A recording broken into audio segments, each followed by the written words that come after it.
नमस्कार, जम्मू संवाद में आपका स्वागत है। मैं हूं अमित अजरावत।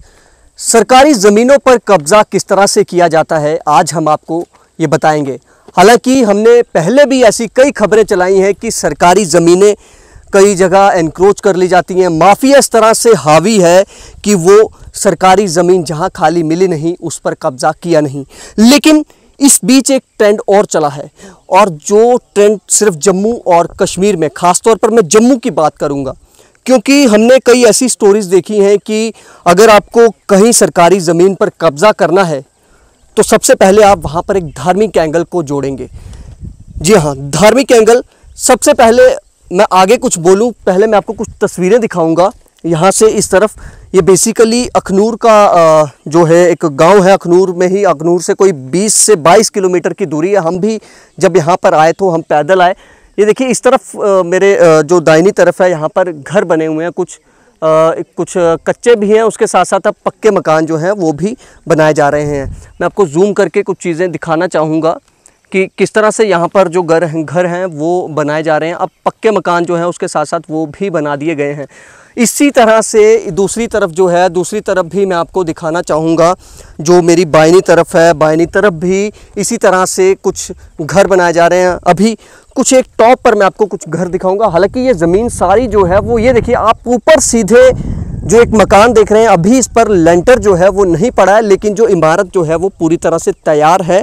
अब काम इस वजह से रुका है, कुछ दिन पहले आपने, अब मैं पूरी स्टोरी आपको बताता हूँ। कुछ दिन पहले आपने अखनूर से ही एक खबर आपके सामने आ रही थी कि कुछ लोगों ने सरकारी ज़मीन पर कब्जा करने वाले लोगों के खिलाफ आवाज़ उठाई। उन्होंने कहा कि ये सरकारी ज़मीन पर जो है अपने घर बना रहे हैं, और वहाँ पर धार्मिक एंगल जो मैंने बात की, ये धार्मिक एंगल है मस्जिद। इस तरफ मैं आपको बता दूं, इस तरफ जो है मस्जिद बनाई जा रही है। हम भी इतनी दूर से रिपोर्टिंग इस वजह से कर रहे हैं, कुछ दिन पहले यहाँ पर कुछ स्थानीय युवकों ने, कुछ सोशल एक्टिविस्ट जो यहाँ के लोकल थे, उन्होंने इसके खिलाफ आवाज़ उठाई थी, लेकिन उन पर हमला करने की कोशिश की गई। फिर उसके बाद जो प्रशासनिक अधिकारी हैं, फिर वो यहाँ पर पहुँचे।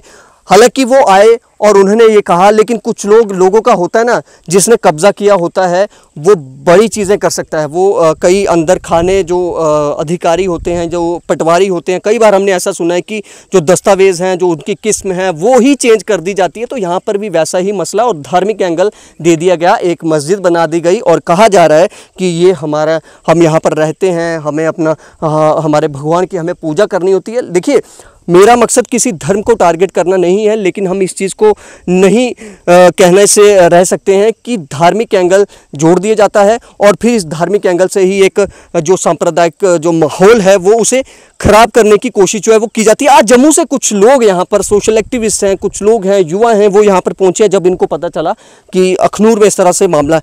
जी अमन जी, क्या कहेंगे कि ये एक सरकारी ज़मीन है, सरकारी ज़मीन पर कब्ज़ा जिस तरह से किया जा रहा है, क्या कहेंगे आप इस पर? देखिए, ये बड़ा ही दुखद है कि जहाँ पर ये अखनूर से 20 किलोमीटर दूर नड़ी गांव है, ये उसकी ये खड्ड है, ये सरकारी भूमि है, और यहाँ पर एक समुदाय विशेष के लोगों को बसाया जा रहा है। और यहाँ पर अगर आप देखें तो यहाँ पर कोई, ना तो इनके पास जानवर हैं, ना कोई रोज़ी का ज़रिया है।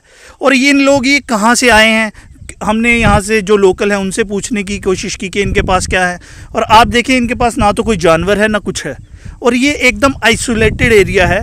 ये यहाँ पर आए हुए हैं, तो ये किस तरह से आए हैं और इसके पीछे क्या रणनीति है वो सोचने की ज़रूरत है। क्योंकि पिछले कुछ दिनों से कई टीवी चैनलों पर भी एक ज़मीन जिहाद करके चला था, तो ये उसका भी एक रूप हो सकता है। अगर आप मेरे पीछे देखें तो वो बहुत सारे ऐसे मकान दिखेंगे इस एरिया में, जो दीवारें तो खड़ी कर ली गई हैं और मौके का इंतज़ार किया जा रहा है, ताक पर हैं कि किस दिन उसका लेंटर डाला जाए। तो जो मेरा मांदरे के तहसीलदार से लेके पटवारी से लेके सब जो हैं वो मूक दर्शक बने हुए हैं, और ये सोचने का विषय है कि क्या उनकी भी इसमें मिली भगत है। आपके जम्मू संवाद के माध्यम से हम चाहते हैं कि इसकी एक बहुत हाई लेवल की जुडिशियल इंक्वायरी हो, ताकि ये लोगों को पता लग सके। हम कई बार ये कहते रहे हैं, आपको बता दूं कि हम कई बार कहते रहे हैं कि जम्मू में हॉटबेड नहीं है आतंकवाद का, तो क्या ये एक हॉटबेड तैयार किए जा रहे हैं आतंकवादियों के लिए, ताकि ऐसा होता है कि कश्मीर में लोकल सपोर्ट नहीं थी, लोकल सपोर्ट थी और जम्मू में लोकल सपोर्ट ना होने के कारण आतंकवाद यहाँ पर नहीं पनपा। लेकिन क्या मैं आपको ये बता दूं, सबसे पहले मैं आपको ये भी बता दूं कि जो लोग यहाँ पर जिन्होंने कब्जा किया है, ये लोग यहाँ के नहीं हैं, या वो जम्मू के हों या फिर सांबा के हों, इस तरफ के नहीं हैं, ये लोग मोहोर से हैं। मतलब मोहोर यहाँ से काफ़ी दूर जो दूसरा डिस्ट्रिक्ट पड़ता है, ठीक है, 100-150 किलोमीटर का जो है वो एरिया पड़ता है, वहाँ से उठकर ये यहाँ पर कब्ज़ा इन्होंने करा है। और अब एक तरह से मस्जिद बना लिया गया, अपने घर बना लिए गए। और जब यहाँ के लोग उसका विरोध करते हैं, क्योंकि स्थानीय लोगों को यही होता है कि हमारे इलाकों में कोई भी अवैध कब्ज़ा ना करे, और इसमें अधिकारी जो होते हैं वो कहीं ना कहीं उनका पूरा रोल रहा है। क्या कहेंगे अमन जी? देखिए, जब तक अधिकारियों का इसमें रोल नहीं होगा ना, तब तक हमें नहीं लगता कि किसी भी सरकारी ज़मीन पर कब्जा हो जाए। लेकिन ये अधिकारी कब्जा तो करवा देते हैं, लेकिन इनको नहीं पता होता है वहाँ पर बाद में वो लोग जो हैं वो एक लड़ाई ऐसी लग जाती है, सांप्रदायिक एंगल उसको देने की कोशिश की जाती है। देखिए, सबसे बड़ी बात जो आपने कही कि मैं जम्मू से हूँ, अरनिया से आता हूँ, मुझे नहीं पता कि कहाँ पर सरकारी भूमि है, लेकिन ये लोग 300-400 किलोमीटर दूर से इस आइसोलेटेड एरिया में आते हैं, और इनके कौन बता रहा है कि यहाँ पर सरकारी भूमि खाली पड़ी है, उस पर आप कब्जा करें। यहाँ आसपास के गांव हैं, आज तक उन्होंने नहीं किया। अगर कोई स्थानीय व्यक्ति कहीं सरकारी भूमि पर अधिग्रहण करता है या कब्जा करता है, तो उसका हमें मतलब समझ जाता है कि वो लालच का होगा, पर लेकिन ये लालच नहीं है, ये कुछ और ही है जो हमारी आंखों से ओझल है। मुझे तो लगता है कि आतंकवाद के हॉटबेड जो हैं वो तैयार किए जा रहे हैं, क्योंकि ये आइसोलेटेड एरिया है, और अखनूर जो है एक काफ़ी जो है संघर्षपूर्ण युवाओं का एक क्षेत्र है। यहाँ पर एक हिंदुत्व और देशभक्ति जो है उसके परिपूर्ण जो है लोग हैं, तो हो सकता है कि उन लोगों को टारगेट करने के लिए, अदरवाइज इनके पास ऐसा कुछ है ही नहीं, कोई साधन ही नहीं है जीविका का। ये लोग आके यहाँ बैठ कैसे गए, इनको पैसे किसने दिए, इतनी मकान बनाए जा रहे हैं, कुछ आप देखिए कहीं कोई जीवन कोई है ही नहीं इनके पास साधन, ना जानवर है ना कुछ है। ये लोग आके बैठे हैं, खाना खा रहे हैं, सब कुछ कर रहे हैं, और यहाँ के स्थानीय लोगों के लिए मुसीबत बने हुए हैं। मैं आपको ये बता दूं, हम भी यहाँ तक अगर पहुँचे हैं तो पैदल रास्ता जो है हमें कवर करना पड़ा। ये पूरी खड्ड है, ये एक तरह से पूरा जो है आप देख सकते हैं, यहाँ पानी भी आता होगा बरसात में, लेकिन इन लोगों ने घर जो है वो ऊपर बना दिए हैं। रोहित जी मेरे साथ हैं, ये भी एक सोशल एक्टिविस्ट हैं। कई बार ऐसे जो देशद्रोही वाली घटनाएं जब होती हैं तो ये काफ़ी उसका उग्र प्रदर्शन भी इन्होंने किए हैं, तो इनसे भी बात करेंगे। रोहित जी, क्या लगता है, इतना बड़ा आप भी यहाँ आए, हम भी यहाँ पहुँचे, और पैदल सफ़र हमने अभी किया, पीछे गाड़ियाँ हमारी 2-2 किलोमीटर पीछे गाड़ी लगा, क्या लगता है आपको इतनी दूर अगर कोई आया है तो क्या वजह है?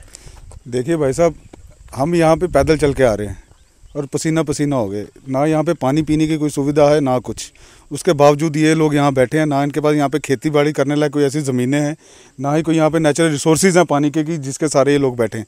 जैसे अभी अमन भाई ने बताया, ये किसी ना किसी एक षड्यंत्र के तहत, क्योंकि लास्ट टाइम जब ये इस सब चीज़ का उजागर हुआ था, हमारे मित्र हैं रंजीत सिंह जी, उन्होंने जेके चैनल जो यहाँ का लोकल चैनल है, उनके माध्यम से जब ये बात उजागर हुई, किसको पता लगना था कि यहाँ पे इतनी दूर दराज खड्ड में कि ऐसा एक षड्यंत्र तैयार हो रहा है। और वो लोग जो कहते हैं कि हमें 10-15 साल हो गए, हमारे यहाँ के वोटर कार्ड बन गए, वो दोहरी वोटर कार्ड यूज़ कर रहे हैं यहाँ भी, और जहाँ से वो लास्ट टाइम हमने वीडियो में सुना था महोर साइड से, कि वो दोनों जगह वोटिंग भी करेंगे, और जो मनरेगा जो जॉब कार्ड्स होते हैं, जितने भी जो बेनिफिट्स लेते हैं ट्राइब्स के या जो भी, वो भी डबल ट्विन लेंगे। तो यहाँ पे इनका बख्शने का जो मकसद है, उसके पीछे एक बहुत बड़ा षड्यंत्र सामने षड्यंत्र दिखता है। देखिए, हम आगे जाना चाहते थे कि पता लगा कि लास्ट टाइम भी यहाँ पे पथराव हुआ, अभी भी गुट जो है वो बना दी गई। मैं आपको ये बताऊं कि एक बड़ी दिलचस्प बात यह भी देखने को मिली कि अपना ही गांव है इन लोगों को, हम भी जम्मू से, हम कहीं दूर दराज से नहीं हैं, हम लोग भी यहीं के लोकल लोग हैं, लेकिन हमें यहाँ आगे जाने के लिए अब ऐसा खतरा लग रहा है कि एक गुट बन गए। मैं आपको उस तरफ भी दिखाऊं, उस तरफ भी दिखाऊं, एक तरह से एक अलग अलग गुट बना दी गए, और ये हमारे चारों तरफ अगर हम देखें तो बीच में से रास्ता जाता है, और अगल बगल में इसके घर बना दिए गए हैं, तो इसलिए खतरा हमें भी लगा, तो हम भी आगे जाना हमने उचित नहीं समझा। कुछ और युवा भी मेरे साथ हैं। सर, क्या नाम आपका? मेरा नाम रोहित कपूर है। रोहित, क्या कहेंगे कि क्या लगता है? देखिए, एक चीज़ ये भी इसमें दिखने वाली है कि बिजली जो है बिल्कुल घरों तक पहुंची हुई है, क्योंकि ये प्रशासनिक अधिकारी जब तक इसमें नहीं मिले होंगे तब तक मुझे नहीं लगता है कि एक भी घर यहाँ बना होगा। क्या लगता है आपको? ये मुझे तो ये लगता है कि ये एक प्री प्लान्ड मूवमेंट है। हमारी एडमिनिस्ट्रेशन इनको हेल्प कर रही है, क्योंकि ये लोग माहौर साइड से हैं, रियासी वाली साइड से, और वहाँ से यहाँ का डिस्टेंस एवरीबॉडी नोज़। ये लोग वहाँ से उठ के यहाँ बैठे हैं, they are creating a hot beds for terrorism, and the way these guys are encroaching these properties, this is really like kind of danger for us. हम जम्मू के लोग हैं, हमें थोड़ा सा अवेयर होना चाहिए। हम लोग अपने घरों में बैठे हैं और हम सोच रहे हैं कि सब कुछ ठीक है, बट सब कुछ ठीक नहीं है। हम लोग यहाँ पे इतना दूर से चल के आए हैं, ये सब देख रहे हैं तो हमारे रोंगटे खड़े हो रहे हैं। यहाँ के लोग हमें ऊपर से सारी 360 डिग्री से हमें व्यू कर रहे हैं, और we are still not feeling safe. तो एडमिनिस्ट्रेशन को इसके खिलाफ अपना स्टेप्स लेने चाहिए, और जो हमारी जम्मू की प्रॉपर्टी है, गवर्नमेंट की प्रॉपर्टी है, उसको सेव करना चाहिए और हमें सेव करना चाहिए। चलिए, बहुत शुक्रिया रोहित हमारे साथ बात करने के लिए। तो मैं आपको ये बता दूं कि अगर आपने कहीं शहर या कहीं और आपने अगर जगह इंक्रोच की हो तो फटाफट वहाँ पर जो सरकारी अमला है पूरा तामझाम लेकर पहुँच जाता है। लेकिन ये जो घर आपने मेरे चारों तरफ देखे हैं, यहाँ पर ये लोग कब आए, किन्होंने इनको बसाया, क्या हुआ, कैसे हुआ, बिजली पहुँच गई, पानी पहुँच गया, सब कुछ, हर फैसिलिटी जो यहाँ पर मिल गई। लेकिन जब इस सरकारी ज़मीन पर कब्ज़े की बात पर विरोध किया गया तो यहाँ के लोगों पर हमला किया गया, और जो एसडीएम हैं, तहसीलदार हैं, पटवारी हैं, वो कहीं ना कहीं इसमें शामिल हो सकते हैं। ये जांच का विषय पर जांच होनी चाहिए। और जो लोग धार्मिक एंगल लेकर कब्जे करते हैं, फिर जब उनको कुछ बोला जाता है तो वो कहते हैं जी देखिए हम एक विशेष समुदाय से हैं तो हमारे ऊपर टारगेट किया जाता। तो ऐसा नहीं होना चाहिए। तो जम्मू कश्मीर में अगर आपको एक भाईचारे वाला माहौल रखना है तो प्रशासन को ये चाहिए, ऐसे अधिकारियों को जिन्होंने इसमें साथ दिया है उन पर कार्रवाई होनी चाहिए, और ऐसे एनक्रोचर्स पर कार्रवाई जो है वो होनी चाहिए। फिलहाल आप मुझे दीजिए इजाज़त। नमस्कार।